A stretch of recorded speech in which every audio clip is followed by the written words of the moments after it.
गुरुपौर्णिमेच्या दिवशी तुमच्या व्हॉट्सअपला स्टेटस होतं, अमिताभ बच्चन तुम्ही गुरुस्थानी आहेत तुम्हाला.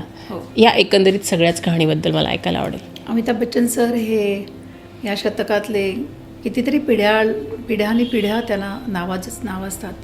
प्रत्येकाच्या मनामध्ये त्यांच्यासाठी आदर आहे. आणि ती व्यक्ती अशी आहे की ती सहजासहजी कोणाला त्यांच्यापर्यंत पोचू शकणार नाही, एवढं मोठं वलय आहे त्या गोष्टीच्या बाजूला. झालं असं की नंतर ते KBC जेव्हा सुरू झालं, घराघरात दिसत होतं आपल्याला. दररोज दिसतात ते, एक तास बोलत आहेत आणि इतक्या जवळ, अगदी जवळून दिसतो आहे माणूस. मला आमच्या ऑफिसमधले आमचे सर म्हणाले की तुम्ही इतके आहेत फॅन, तर ते सगळेजण जाऊन बघतात, ते ऑडियन्समध्ये असतात, तर तसं तुम्ही जाऊन त्यांना बघू शकता प्रत्यक्षामध्ये.